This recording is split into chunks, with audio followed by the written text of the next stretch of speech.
Welcome to Mystic Sleep Tales, where gentle Victorian stories guide you softly into sleep. Before tonight's tale begins, I'd love to know, where are you listening from tonight? Share it quietly in the comments below. It's always comforting to imagine these stories traveling gently across the world. If these quiet journeys bring you rest, you're welcome to subscribe, so you'll always have a story waiting when the night grows long. Now, it's time to settle in. Let your shoulders drop. Let your breath slow. Whatever the day has asked of you, it can wait until morning. Tonight is for rest, for stillness, for a story told in firelight and whispered time. Close your eyes. Take a slow breath in. Hold it gently and let it go. We begin now. It was the autumn of 1885, in the rolling green hills of Sussex, when Rose Ashworth opened her mother's almanac for the first time since the funeral, and discovered that the woman she thought she knew had been keeping a secret for 30 years. Between the careful notes on honey yields and hive rotations, between the sketches of queen cells and pressed clover blossoms, there were sentences that made no sense at all. Not at first. Not until Rose understood that her mother had invented her own language, a cipher hidden inside the ordinary rhythm of beekeeping, and that every page contained two stories, one about bees and one about the people of Briarfield village that no one was ever supposed to read. Briarfield sat in the southeastern fold of Sussex, tucked between two low chalk hills and a river that was too narrow to have earned a name on any official map, but which the villagers called the Withy, after the willow trees that lined its banks. It was the kind of village that did not announce itself. There was no grand approach, no avenue of lime trees, no gatehouse or monument. The road from the nearest market town simply narrowed and narrowed again, and then you were in Briarfield, whether you had intended to be or not. The village green was small and roughly triangular, bordered on one side by the church of St. Michael, whose square Norman tower had been standing since the 12th century and showed no inclination to do otherwise. Opposite the church stood the Crossed Keys, a public house of no particular distinction but considerable warmth, its windows glowing amber on cold evenings, its chimney producing a steady column of smoke from October to April. Between these two anchors, a handful of buildings composed the whole of Briarfield's commerce: a blacksmith, a wheelwright, a provision shop run by a woman named Margaret Pendleton, and a small schoolhouse that had been empty since March. Beyond the village, the farms spread outward across the downs in a patchwork of fields bounded by flint walls and hedgerows. The soil was chalk beneath the clay, good for sheep and certain grains, less good for anything requiring deep roots. The farmers of Briarfield had been working this land for generations, learning its temperament the way one learns the temperament of a difficult but ultimately loyal companion, with patience, with occasional frustration, and with a respect that was never quite spoken aloud, but was understood by everyone who shared it. It was a quiet place. That was its defining quality. Not the oppressive quiet of abandonment, but the living quiet of a community that had decided, collectively and without discussion, that there was no particular need for noise. People spoke when they had something to say. They were silent when they did not. And the silence between them was not empty, but full of the things they knew about one another, the courtesies they maintained, the small unspoken agreements that made it possible for 40 families to live within shouting distance of each other and rarely raise their voices. The autumn of 1885 had arrived in Briarfield with its usual quiet authority. The beech trees on the church lane had turned first, their leaves shifting from green to copper, to a deep, burnished gold, that caught the low October sunlight and held it, glowing, as if the trees themselves were producing light rather than merely reflecting it. The hedgerows were thick with slowberries and rosehips. The fields had been harvested, the stubble burned, and the air carried that particular autumn smell, a mixture of wood smoke, damp earth, and something sweeter, something almost fermented, as though the land itself were settling into a warm and slightly intoxicated sleep. The Ashworth cottage stood at the southern edge of the village, where the last of the cultivated gardens gave way to a meadow that sloped gently downward toward the Withy. It was a modest building of local stone, its walls thick enough to keep out the worst of winter, its roof slate, its chimney straight and well maintained. A garden surrounded it on 3 sides, south-facing, planted with herbs and vegetables, and a few stubborn roses that Lillian Ashworth had tended with the quiet determination she brought to all things. And beyond the garden, separated by a low flint wall and a wooden gate that creaked in a way Lillian had never bothered to fix because she said it served as a doorbell, stood the hives. There were 20 of them, arranged in 2 neat rows, each one painted white, each one bearing a name in Lillian's careful handwriting on a small wooden plaque. Florence, Patience, Clementine, Nightingale, Constance, Mercy, and 14 others, each named with the same deliberate thoughtfulness, as though the bees inside were not insects, but personalities deserving of recognition. Rose had grown up with these names. She had learnt them before she could properly read, pointing at the plaques while her mother held her hand and pronounced each one slowly. She had been told that Florence was productive but temperamental, that Patience was slow but steady. That Nightingale was the quietest hive, the one that never caused trouble, the one you could sit beside on a summer afternoon and hear nothing but a low, contented hum that sounded, if you listened long enough, like a lullaby. As a child, Rose had believed this was a game her mother played, a charming eccentricity, naming beehives the way other women named cats or garden roses. She had not understood then that Lillian was doing something quite different from playing. She had not understood that the names were not arbitrary, that each one had been chosen for a reason, and that the reason was connected to something much deeper than beekeeping. Rose was 26 years old. She was not tall, but she carried herself with the kind of quiet physical confidence that comes from years of hard work in open air. Her hair was dark brown, almost black in certain lights, and she wore it in a single plait that hung over her left shoulder, a practical arrangement that kept it out of her face while she worked. Her hands were strong, capable, always slightly rough from soil and wax, and the constant small labors of maintaining a farm alone. She had her father's eyes, dark, steady, direct, and her mother's mouth, which could hold a silence with remarkable eloquence. Her father, William Ashworth, had died when Rose was 12.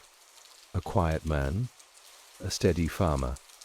He had passed in the manner of quiet men everywhere, without drama, without spectacle, simply ceasing one autumn morning like a candle that had burned down to its holder. He was buried beneath the oak tree at the edge of the far meadow, where he had liked to sit on warm evenings and watch the light change over the downs. Rose visited the grave every Sunday, bringing wildflowers when they were available and silence when they were not. She had loved her father with the uncomplicated love of a child who is well cared for, and she missed him with the steady background ache of a loss that has been absorbed into the body rather than resolved. After William's death, everything had fallen to Lillian. The farm, the hives, the household, Rose's upbringing, the expectations of the village. and Lillian had carried it all without complaint, without asking for help, without allowing anyone to see the weight of it. She rose before dawn.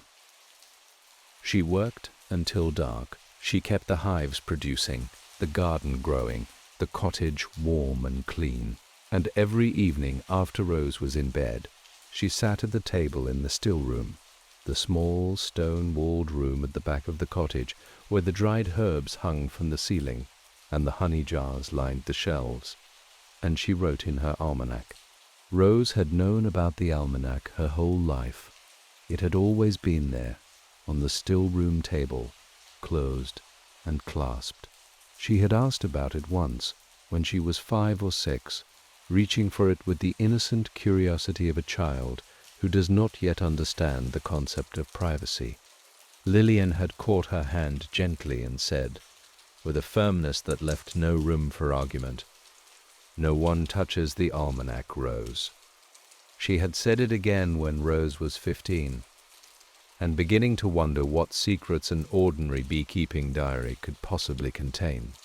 And she had said it one final time from her sickbed, 3 days before the pneumonia took her, her voice thin and labored, but her eyes still clear, still certain. "The almanac stays closed until you are ready, Rose. You will know when you are ready. It will not be soon." Lillian Ashworth had died on the 14th of September, 1885. 6 weeks had passed. The funeral had been held at St. Michael's on a grey morning that smelled of rain and turned earth. The village had attended, all of it. Every family, every face Rose had known since childhood. They had stood in the churchyard afterward, speaking in the low, careful voices people use when they are not sure whether their words are helping or merely filling space. They had brought food to the cottage for a week. They had offered practical help, hay for the animals, wood for the fire, hands for the garden. Rose had accepted all of it with a gratitude she felt deeply but could not quite express, because grief, she was discovering, occupied the same space inside her where language lived, and there was not always room for both. And now she sat in the still room, 6 weeks later, with the almanac on the table before her. The leather cover was soft and worn, the color of old tea. The clasp was a simple leather loop over a bone button, smooth from 30 years of her mother's fingers fastening and unfastening it. There was no lock. There had never been a lock. The prohibition had been sufficient. Rose did not feel ready. She had considered this carefully, as she considered most things, and concluded that readiness was not going to arrive like a letter or a season, announced, expected, identifiable. It was going to arrive, if it arrived at all, in the act of beginning. She would not feel ready before she opened the almanac. She might feel ready after, or she might feel something else entirely. She unfastened the clasp. She opened the cover. She began to read. The first pages were familiar territory. Lillian's neat, upright handwriting, black ink on cream paper, dated February 1856. Notes on hive conditions after winter. Stores of honey remaining. Queen health in each colony. The tone was practical, methodical, the writing of a woman who took her work seriously and kept records the way a ship's captain keeps a log. Not for pleasure, but because accuracy mattered, because the information might be needed later, because the bees deserved that level of attention. Rose turned the pages slowly. March, April, May. The rhythm of the beekeeping year unfolded in steady progression. The first pollen flows of spring, the building up of colonies after winter's depletion, the watching for swarm signs, queen cells appearing on the edges of frames, the hive growing crowded and restless, the particular agitation that preceded the departure of half the colony with the old queen to find a new home. All of this was recorded with the patient precision Rose would have expected from her mother. All of it was unremarkable. She was beginning to wonder whether the prohibition had been nothing more than an eccentricity, a private woman's insistence on privacy for its own sake, when she reached the 3rd week of June, 1856. The beekeeping notes for that week were ordinary, clover flow begun, yield promising, patience calm, Florence agitated, possible requeening needed, check frame 3 for wax moth. And then, directly below this, in the same handwriting but slightly smaller, as though the writer were leaning closer to the page, pressing the nib more lightly, trying to take up less space. Martha Pendleton buried something beneath the hawthorn at the edge of the churchyard, after dark, when everyone had gone to bed. The bees were restless the following morning. I knew before she did it. I always know. Rose stopped reading. She lifted her eyes from the page and stared at the opposite wall, where bundles of dried lavender hung from iron hooks. Their color faded to the grey-purple of old bruises. Martha Pendleton. The name was familiar. She had been Margaret Pendleton's grandmother, the woman who had run the provision shop before Margaret, dead now for nearly 30 years. Rose had never met her, but she knew the hawthorn at the edge of the churchyard. It was still there, ancient and gnarled, its branches heavy with red berries every autumn. What had Martha buried, and how had the bees known? Rose turned the page. July 1856. More beekeeping notes, more careful observations about honey flow and hive temperament. And then, again, the smaller handwriting. Reverend Whitmore's brother visited the village this week. Everyone received him with respect and warmth. But within half an hour of his arrival, the Reverend's hands were trembling. He hid them behind his back during the greeting. But I saw. The bees would not settle that afternoon. Florence and Patience both agitated, the workers circling the hive entrance without landing, as though the air itself had become unreliable. Rose read on, faster now, her tea cooling beside her, the still room growing dim as the afternoon light shifted westward. Every month, every season, threaded through 30 years of meticulous beekeeping records, were these hidden observations. Some were brief, a single sentence, tucked beneath a note about varroa mites, or frame spacing. Others were longer, more detailed, written with the careful attention of someone who understood that what she was recording mattered, even if no one else would ever read it. Mrs. Fletcher is expecting again, though she hasn't told anyone yet. The bees know. They have been flying toward her whenever she passes the hives, hovering near her rather than the flowers. They do this sometimes with women who are carrying. I do not know why. I have never read an explanation in any book, but I have seen it enough times to trust it. Young Tom Hale goes to the meadow behind the mill every Tuesday afternoon. I know who he meets there. I will not write it down. The bees know too, but bees do not judge. That is one of many things I have learned from them. Old Mr. Garside's last hive went silent today. Not dead. The colony is still there, still alive, but silent, as though they are holding their breath. I walked past his cottage this evening. The curtains were drawn. The chimney was cold. Some silences in the hive mirror, silences in the village. I have never understood why, only that they do. Rose reached the middle of the almanac and stopped. Her hands were trembling, though not from cold. The still room was warm enough. The small stove in the corner was still glowing, and the walls held the day's heat with the patient competence of old stone. She was trembling because she was beginning to understand what her mother had done. For 30 years Lillian Ashworth, quiet, unassuming, never a word of gossip. Lillian had been recording the emotional life of an entire village, every birth, every death, every secret meeting, every buried grief, every unspoken joy. She had written it all down in a language made of bees. The cipher was not a code in the traditional sense. There was no key, no substitution table, no algorithm. The cipher was the beekeeping itself. Hive agitation meant human distress. Unusual flight patterns signaled change.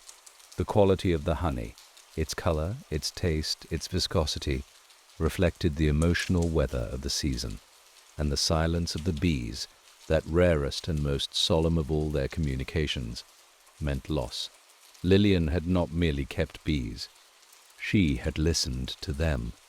And what the bees had told her, she had written down, hiding human truths inside the mundane language of apiculture, where no one would think to look for them. The following morning, Rose went to the hives for the first time since her mother's death. She had been avoiding them, not consciously, not with any deliberate intention, but with the passive avoidance of someone who is not ready to face the thing that most reminds them of what they have lost. The neighbor, old Mr. Hale from the farm at the end of the lane, had been tending them in her absence. He was a man of few words and considerable competence, and Rose knew the bees were in good hands. But they were her bees now. Everything was hers now, and responsibility, unlike grief, did not wait for readiness. The morning was cold and still. A light frost had whitened the grass, and the sky was the particular pale blue of late October, high and clear, with a quality of light that seemed to render every edge sharper, every color more precise. Rose walked through the garden, past the last of the autumn herbs, rosemary still fragrant, thyme dried to woody stalks, the lavender cut back but still faintly sweet if you brushed it with your hand, and through the wooden gate into the hive yard. The hives stood as they always had, 2 rows of 10, facing southeast to catch the morning sun. Their white paint was slightly weathered. Lillian had planned to repaint them in the spring that never came, and the name plaques were darkened with age, but the letters were still clear. Rose walked slowly between the rows, reading each name as she passed. Florence, Patience, Clementine, Nightingale, Constance, Mercy, Hope, Verity, Grace.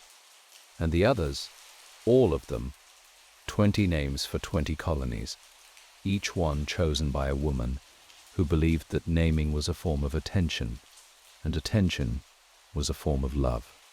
She stopped in front of Patience, the hive her mother had always said was the most reliable, never the most productive, never the flashiest, but the one you could count on year after year, the one that weathered bad seasons without collapsing and good seasons without overreaching.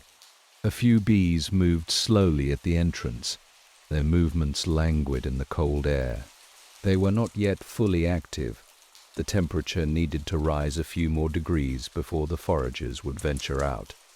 But they were there, alive, maintaining the warmth of the cluster inside. Rose stood very still and listened. She remembered her mother standing in this exact spot, in this exact posture, straight-backed, hands at her sides, head slightly tilted, as though the hive were whispering something that required concentration to hear. "The bees know you," Lillian had told her once, years ago. "They know if you're afraid. They know if you're calm. They know if you're paying attention or just going through the motions. When you approach a hive, choose what you're feeling, because they will hear the echo of your choice." Rose chose calm. She stood in the cold October air and breathed slowly, in and out, and listened to the low hum that emanated from the hive. Not loud, not insistent, but present, steady, the sound of 10,000 small lives working together in the darkness, maintaining warmth, protecting their queen, preparing for the winter that was coming, with the same patient inevitability as the sunrise. She did not know what the hum meant. Her mother would have known. Her mother would have heard in that particular frequency, that particular steadiness, something about the colony's health, its mood, its readiness for winter. But Rose was only beginning. She was standing at the threshold of a language she did not yet speak, a way of listening she had not yet learned. It would take time. She understood that. The Almanac was not a dictionary that could be memorized overnight. It was a record of 30 years of attention, and learning to read it, really read it, not just the words but the understanding behind them, would require the same thing the bees themselves required: patience. The following Sunday, after the service at St. Michael's, Mrs. Harriet Birch took Rose gently by the arm and asked her to come for tea that afternoon. Mrs. Birch was 83 years old, the oldest resident of Briarfield, widow of the former vicar, and possessed of a directness that Rose had always found simultaneously startling and comforting. She did not ask unnecessary questions. She did not fill silence with noise. When she spoke, it was because she had something to say, and what she had to say was usually worth hearing. Her cottage stood at the end of the church lane, a small stone building with a front garden that was immaculate in summer and stoic in winter. Inside, it smelled the way it always smelled, of beeswax polish, dried lavender, old books, and the particular warmth of a house where the fire never quite goes out. Mrs.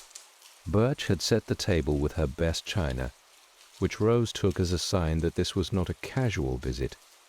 This was a conversation that had been planned. "You found the Almanac," Mrs. Birch said as she poured the tea. It was not a question. Rose nodded. "I did. How far have you read?"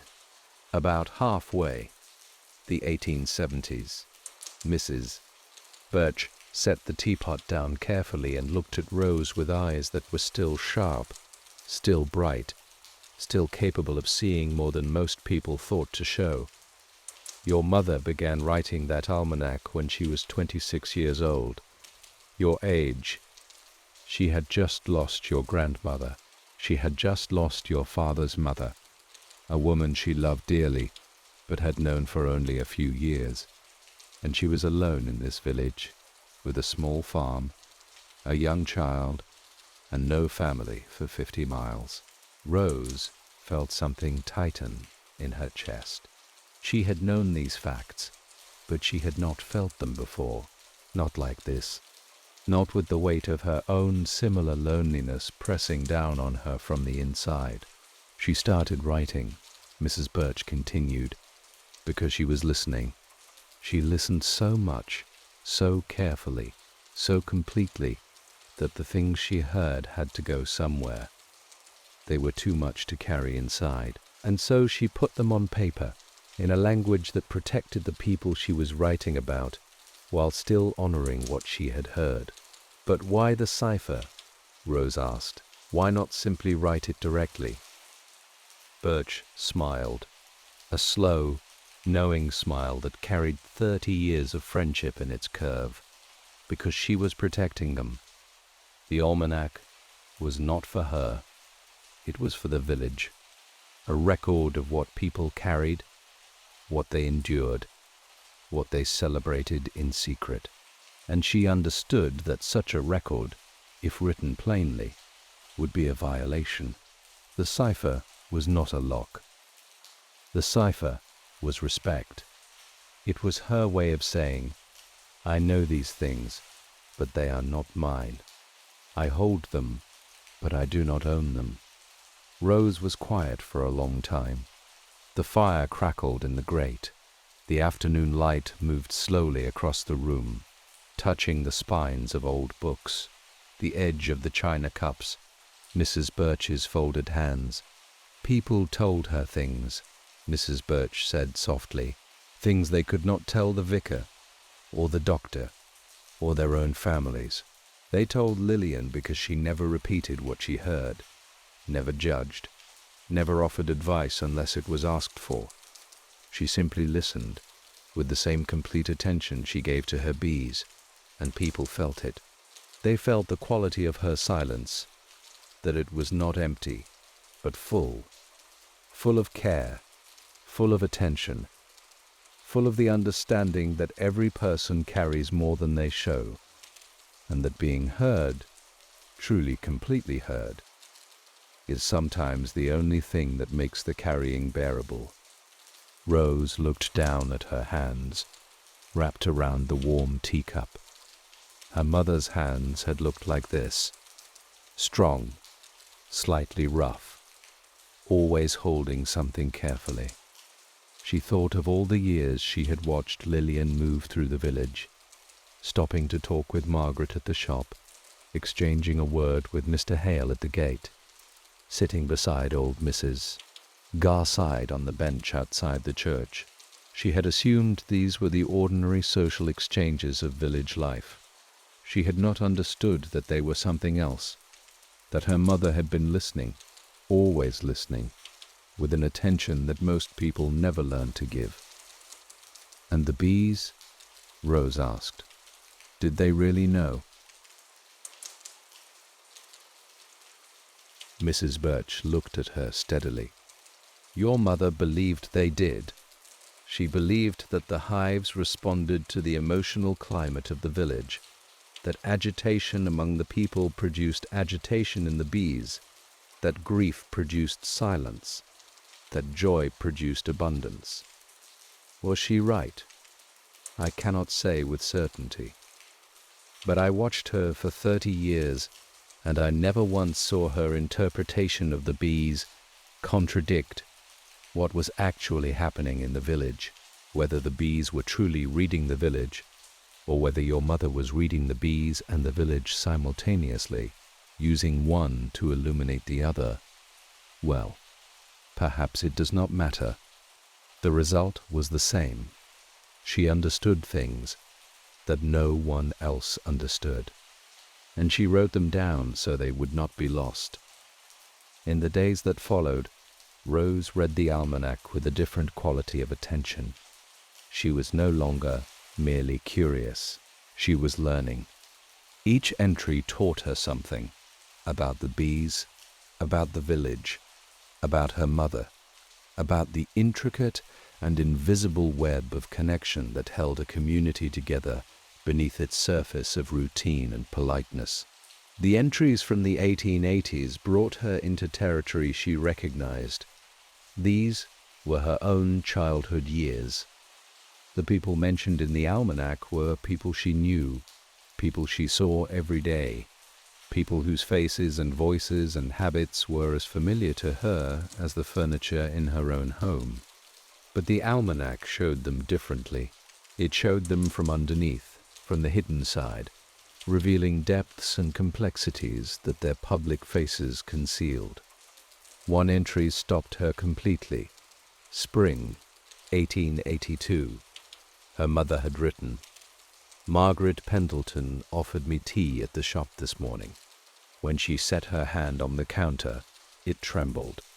I did not ask why. It is not my place to ask. The bees told me what I needed to know. Yesterday afternoon, Florence underwent a queen change. The old queen departed, and the new queen emerged. Such transitions are always silent, but always felt. The colony reorganizes itself around the new center of gravity, without discussion, without drama, with nothing but the ancient instinct that says, what was is gone, and what will be must be accepted. Margaret is undergoing such a transition. Her husband will leave. She does not know it yet, but he will leave. The bees know. Rose held the Almanac very still. Margaret Pendleton's husband, Gideon Croft, the former schoolmaster, had indeed left that year. He had gone to Plymouth alone. Margaret had stayed, and no one, not Rose, not anyone in the village, had known it was coming. But Lillian had known, or rather, the bees had known, and Lillian had listened. There were other entries that pierced her, notes about Mr. Hale, the quiet neighbor who tended the hives now, written over decades with an accumulating warmth that suggested a friendship deeper and more sustaining than Rose had ever realized. Notes about the Fletcher family, the birth of every child recorded not with statistics, but with the bees' response. Agitation before, abundance after, the hives producing more honey in the weeks following a village birth, as though the colony itself were celebrating. And the hardest entry of all, November 1873, written in handwriting that was larger than usual, slightly unsteady, as though the hand that held the pen were shaking. Little William Fletcher was buried today, 5 years old. The winter cold took him. His mother made no sound in the church. His father could not go inside. He stood in the churchyard and leaned against the wall and stared at nothing. Patience was silent all day. In 30 years of keeping bees, I have never heard this silence from a hive. It is not the silence of absence.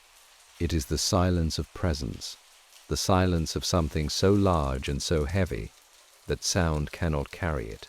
The bees are mourning. I did not know they could. Rose closed the almanac after reading this entry.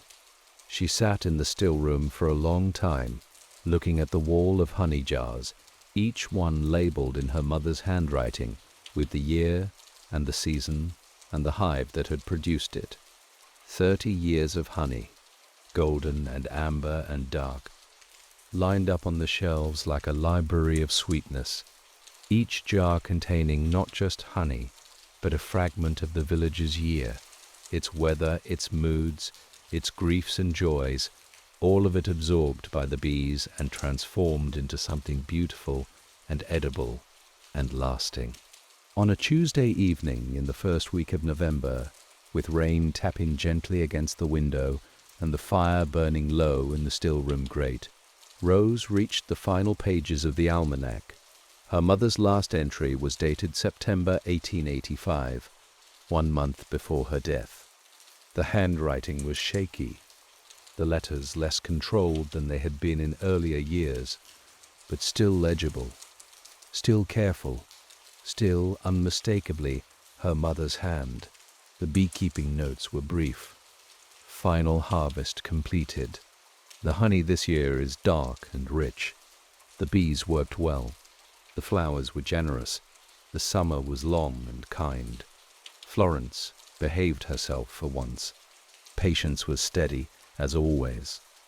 Nightingale was quiet and dependable, as she has been for 20 years. And then, beneath the beekeeping notes, in writing that was no longer encoded, no longer hidden inside the language of hives and honey and queen cells, but direct, open, plain. My Rose, if you are reading this, then I am no longer here. But you are here, and the hives are here, and this almanac is here. I wanted to teach you something, but I did not know how to teach it in words. So I did it instead. For 30 years, I listened. I watched. I paid attention, and I wrote down what I heard, not because the information was valuable, though it was, but because the act of paying attention was the thing itself. The attention was the point. People carry more than they show, Rose. Everyone is holding something, a grief, a hope, a regret, a love they cannot speak. And these hidden things do not disappear, they simply become invisible. The bees taught me to see the invisible, to hear the unspoken, to understand what cannot be said aloud. That is the inheritance I leave you. Not the farm, not the hives, not the honey. Attention. Learn to pay attention, Rose. It is the quietest, and most enduring form of love. Rose read these words 3 times. Then she closed the almanac very carefully and pressed her palms flat against the worn leather cover. Tears were running down her face, but they were the right kind of tears. Not the tears of grief, though grief was part of them, but the tears of recognition. She knew her mother now. She knew the woman behind 30 years of quiet living, the woman who had listened when no one else was listening, the woman who had made herself the village's silent witness, its unofficial keeper of truths. And she knew what her mother had left her, not just a farm and 20 hives and a leather-bound almanac full of secrets, but a practice, a way of being in the world, a way of loving that asked for nothing in return except the willingness to pay attention. In the days that followed her conversation with Mrs. Birch, Rose found that she could not look at Briarfield the same way. The village had not changed. The stone walls still stood where they had always stood. The smoke still rose from the same chimneys. The same faces appeared at the same windows, at the same hours of the day. But Rose was seeing differently now. She was seeing the way her mother had seen, not the surfaces of things, but the spaces between them, the pauses in conversations, the glances that lasted a fraction of a second longer than politeness required, the small, almost invisible adjustments that people made to their faces and their voices when they were carrying something they did not want the world to see. She noticed for the first time that Mr. Hale always removed his hat when he passed the cottage, even when no one was watching, a gesture so habitual he probably did not know he was doing it. But Rose knew now what it meant. It was a greeting to Lillian, to her memory, to the woman who had been his friend and confidant for decades, who had listened to whatever he needed to say and had never betrayed his trust. The hat came off because the respect was still alive, even though the woman it was directed toward was gone. She noticed that Margaret Pendleton arranged the tins on her shop shelves with an exactness that went beyond tidiness. Every label faced forward. Every row was perfectly aligned. It was the behavior of a woman who maintained control over the things she could control, because the things she could not control, a husband who left, a reputation that shifted, a loneliness that settled into the bones like winter damp, were beyond her reach. The shop was Margaret's hive, Rose realized. The place where order was possible, the place where she could make things right, one tin at a time. She noticed the Fletcher children walking to school in a tight group, the eldest holding the youngest's hand with a protectiveness that was not merely fraternal, but almost parental. They had lost a brother. The almanac had recorded it, little William, 5 years old, taken by the cold. And the surviving siblings had closed ranks around each other in the way that colonies close around their queen when the hive is threatened, instinctively, completely, without discussion. Rose walked through the village and saw all of this, and she felt something she had not expected. Not sadness, though. Sadness was part of it. Not pity, which would have been presumptuous. What she felt was a kind of tenderness, a tenderness for the ordinary courage of ordinary people who carried their burdens without complaint, who maintained their dignity in the face of loss, who continued, day after day, to do the work of living with a steadiness that was, when you truly paid attention to it, nothing short of remarkable. This, she understood, was what her mother had felt for 30 years. This was the engine that had driven the almanac, not curiosity, not nosiness, not the satisfaction of knowing secrets, but love. A love so quiet and so constant that it looked, from the outside, like nothing at all, like a woman tending her bees, like a woman writing in a notebook, like a woman living a small life in a small village and asking for nothing in return. But it was not nothing. It was everything. It was the most important thing Rose had ever learned. The last honey harvest of the year came in late October, on a day when the sky was the color of old pewter, and the air smelled of wood smoke and fallen leaves, and the particular sweetness of overripe fruit that had been left on the ground for the wasps. Mr. Hale arrived at the cottage before 8, carrying his smoker and his hive tool, and wearing the same canvas jacket he had worn for every harvest Rose could remember, patched at the elbows, stained with propolis, smelling of beeswax and tobacco, and the indefinable warmth of a man who spent most of his life outdoors. They worked together through the morning, moving from hive to hive with the slow, deliberate care that beekeeping demands. Mr. Hale handled the frames the way Lillian had, gently, firmly, with a respect for the bees that was not sentimentality but professional courtesy. He did not swat at them when they investigated his face. He did not flinch when one landed on his bare wrist. He simply moved steadily and calmly through the ancient choreography of the harvest, and the bees allowed it, because they recognized in his movements the same quality they had recognized in Lillian's, the quality of a person who understood them. Rose watched and learned. She had helped with harvests before, of course. She had grown up in this hive yard, but always as an assistant, always following her mother's lead. Now she was the lead, and the difference was enormous.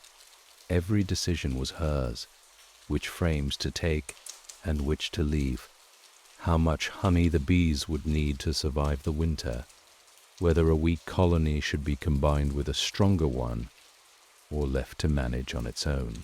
These were questions her mother had answered instinctively, drawing on 30 years of accumulated knowledge. Rose had only the Almanac and her own observations, which were, she knew, woefully incomplete. At midday they stopped to eat bread and cheese in the garden, sitting on the stone wall with their backs to the sun and their faces to the hives. The bees were active around them, foraging the last of the autumn flowers, late ivy, a few persistent asters, the remains of the garden herbs. Their flight was slower than it would have been in summer, more purposeful, less exuberant. They were gathering what they could before the cold closed in. Mr. Hale ate his bread in silence for a while. Then he said, without looking at Rose, "Your mother talked to them, you know." "To the bees?" "Every morning, before dawn, sometimes, I'd see her through my window, standing at the hives in the half-dark, speaking to them. I never asked what she said. Some things aren't meant to be asked about." He finished his bread, brushed the crumbs from his jacket, and looked at Rose with those steady dark eyes that had seen 50 years of Sussex seasons and found each one worth attending to. "You talk like her, you know," he said. "I mean that as a compliment." "I know," Rose said, and she did. They returned to the hives and finished the harvest by 3 o'clock. The honey was dark this year. Autumn honey always was, colored by the late flowers, the ivy and the heather, and the mysterious sources the bees found in hedgerows and field margins. It had a depth of flavor that spring honey lacked, richer, more complex, faintly bitter at the finish, like a story that does not end simply, but leaves something lingering in the mouth and the mind. Rose carried the frames to the still room and began the extraction. She worked alone, turning the handle of the old centrifugal extractor that her mother had used for decades, watching the honey flow from the spout into the waiting jars, thick and slow and golden, catching the lamplight and holding it. Each jar was a season. Each jar was a year. Each jar was a fragment of the village's life, transformed by the bees into something sweet and lasting and beautiful. She labeled each jar in her own handwriting. Autumn 1885, Briarfield, and she set them on the shelf beside her mother's jars, 30 years of honey, lined up like a library, each one holding its own quiet story. Her jars were the first new editions, the first entries in a collection that would, she hoped, continue for many years to come. On the last day of November, Rose did something that she believed her mother, wherever she was, would recognize and approve of. She sat down at the still room table, placed her mother's almanac on the left side, and set a new notebook on the right. Green leather, fresh pages, unwritten. She opened it to the first page, picked up her pen, and wrote, November 1885. The last harvest has been brought in. Florence is quiet for once. Perhaps she is mellowing with age. Mr. Hale came by this morning with a crate of russet apples. He set them on the table without saying a word, and stood for a moment, looking at the hives through the kitchen window. Some kindnesses are like that. They make no sound. She put the pen down and looked at what she had written. It was not perfect. It did not have her mother's coded elegance, her mother's ability to contain an entire human situation in a single sentence about bees. But it was a beginning. And beginnings, as her mother had learned 30 years before, were always the hardest and most important part. That evening, Rose made apple cake with the russets Mr. Hale had brought, the kitchen filled with the smell of warm apple and cinnamon and brown sugar, and she left the back door slightly ajar because the evening was not too cold, and the smell, she felt, deserved to travel further than just the kitchen. It drifted out into the garden, past the stone wall, toward the hives, toward the lane, toward the village that was settling into its own November evening, with the slow, unhurried rhythm of a place that has been settling into evenings for a very long time. The next morning before dawn, Rose rose and dressed in the dark and went to the hives.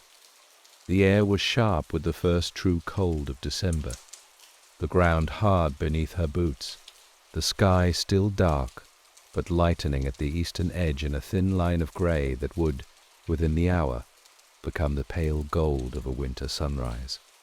She stood in front of Patience, her mother's favourite, the steady one, the one that never disappointed, and she listened.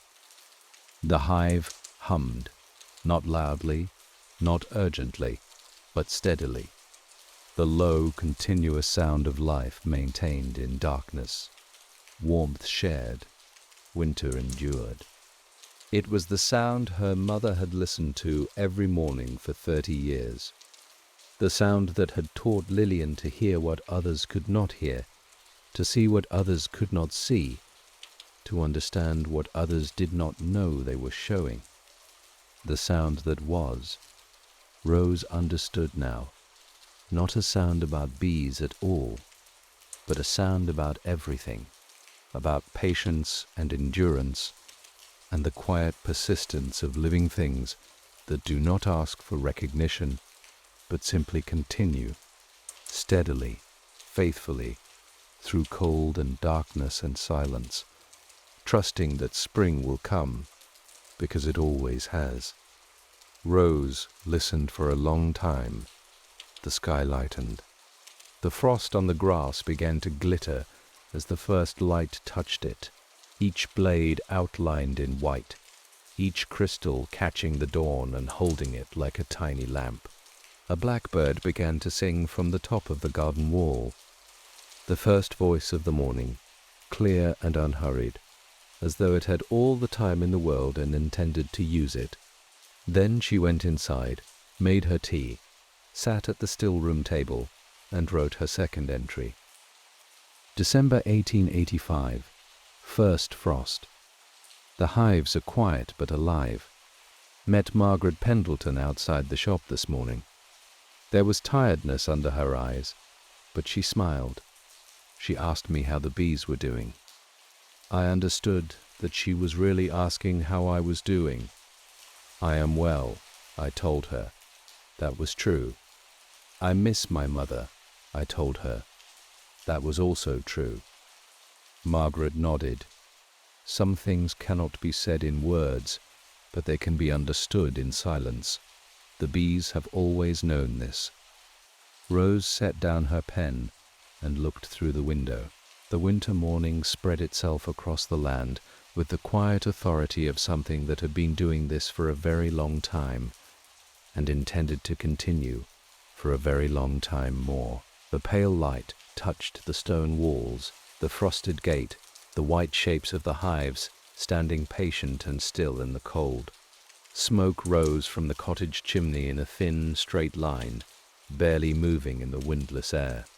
The elm tree at the edge of the garden stood bare against the sky, its branches tracing patterns that were, if you looked at them long enough, as intricate and beautiful as anything in any cathedral window. The house was quiet. The world was quiet. But the quiet was not empty. It was full of stories waiting to be written, voices waiting to be heard, small acts of kindness waiting to be noticed. Rose was here. The hives were here. The almanac, both the old and the new, was here. And her mother's inheritance, the quiet, patient, unshakable practice of paying attention, was now in her hands. She would carry it forward. She would listen. She would write. She would tend the hives and tend the village and tend the invisible thread that connected them, and she would do it with the same steady, unhurried, loving attention that Lillian had brought to it for 30 years. She was not her mother. She did not need to be. She was Rose. And Rose was enough. And now, dear listener, the story has reached its final page. Rose sits at her table with a new almanac open before her. Fresh pages, new seasons, new stories waiting to be written. The hives are settling into their winter rest. The bees clustered together in the darkness, sharing their warmth, waiting for spring with the ancient patience of creatures who have been doing this for longer than anyone can remember. You, too, can settle now. Whatever the day has brought you, the worries, the questions, the tasks left unfinished, they can wait for morning. Right now, there is only this: warmth, stillness, the quiet that follows a story well told. Let your breathing slow. In, gently through the nose. A long, soft breath. Hold it for just a moment. Not tightly, not with effort, just a pause. The way the wind pauses between gusts. The way a bee pauses at the entrance of the hive before deciding to go in. And then out. Slowly. Through the mouth. Let the breath carry away whatever tension remains in your body, whatever tightness you are holding in your jaw, your shoulders, the space behind your eyes. Let the breath take it. You do not need it tonight. Think of the sound the hives make in winter, that low, steady, unbroken hum. It is not a loud sound. It is not an urgent sound. It is the quietest sound in the world, and also, perhaps, the most important. It is the sound of life continuing, the sound of warmth being created and shared, the sound of 10,000 small hearts beating together in the dark, trusting that the cold will pass, trusting that the flowers will return, trusting that the world, despite its winters, is a place where good things grow. Let that sound be the last thing you hear tonight, not with your ears, with something deeper, with the part of you that knows how to rest, even when the mind has not quite finished its work. The mind can finish tomorrow. The body knows what it needs now. The body knows that sleep is not a luxury but a necessity, as essential as honey to a hive, as essential as rain to a garden, as essential as the steady turning of the seasons that keeps the world in motion. Let your body grow heavy, shoulders first. Feel them releasing downward, away from your ears, settling into the surface beneath you with a weight that feels not like burden, but like belonging. You belong here, in this moment, in this bed, in this warmth. Then your arms. Let them rest wherever they have fallen, loose and soft, the fingers uncurling like petals at evening. Then your hands, your beautiful hard-working hands that have carried so many things today. Let them be still. Let them be light. Let them be empty. Your legs are sinking now, heavy and warm, the muscles releasing their hold on the day's exertions. Your feet, which have carried you through everything the hours demanded, are finally at rest. Feel the weight of the blankets, not pressing, but holding. The way a hive holds its bees, the way the earth holds a seed through the cold months, patient, protective, certain that what is sleeping will wake when the time is right. Rose wrote a note in her almanac that last evening. The bee's greatest wisdom is knowing when to work and when to be still. When winter comes, stopping is not weakness. When winter comes, stopping is how you prepare for what grows next. You can be still now. You have worked enough today. You have carried enough. You have listened enough. You have given enough of yourself to the waking world. Now it is your turn to receive. Now it is your turn to be held by the quiet. Now it is your turn to sleep. Outside, the night deepens over the Sussex hills. The stars emerge, one by one, unhurried, each one finding its place in the vast dark sky, with the quiet confidence of things that have been doing this forever, and expect to do it forevermore. The moon rises slowly over the downs, pale and round, casting a silver light over the frost-covered meadows, the sleeping gardens, the white hives standing in their rows like small houses in a village of their own. The fire in the still room has burned down to embers. Just a few glowing coals remain, orange and warm, pulsing gently with each current of air, like a heart beating slowly, slowly, slowly. The almanac is closed on the table, its leather cover smooth and warm from the lamplight. The pen has been laid aside. The honey jars on the shelves catch the last dying glow of the fire and hold it, amber and gold and dark, like captured sunlight, like summer preserved in glass, like memories that do not fade, but only deepen with time. The village of Briarfield is sleeping now, every window dark, every chimney producing only the thinnest thread of smoke, every soul inside its walls at rest. Mr. Hale in his cottage at the end of the lane, Margaret Pendleton above her shop, the Fletcher children in their beds, Mrs. Birch in her small room with the old books and the lavender, all of them sleeping, all of them held by the same night, the same silence, the same darkness that is not frightening but kind. And the bees. The bees are sleeping too.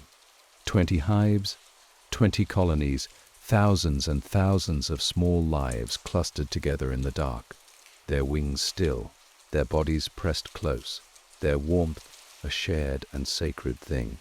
They do not dream, as far as anyone knows, but they endure, they persist, they wait with a patience that has been perfected over millions of years for the first warmth of spring, the first flowers, the first morning when they will emerge into the sunlight and begin again the work that is their purpose and their joy.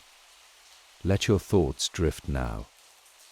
Let them scatter like dandelion seeds on a windless afternoon, slowly, gently, without direction. without destination. There is nowhere you need to go, nothing you need to solve, nothing that cannot wait until the morning light returns and the world begins again, and you rise, rested and renewed, to meet whatever the new day brings. The hives are safe, the bees are sleeping. The almanac will be there tomorrow, waiting, patient, full of pages yet to be written and stories yet to be told. And you who have listened, you who have traveled with Rose through this autumn of discovery and recognition and love, you are exactly where you need to be. In this warmth, in this silence, in this deep, soft, welcoming dark. Sleep now. Rest well. Good night.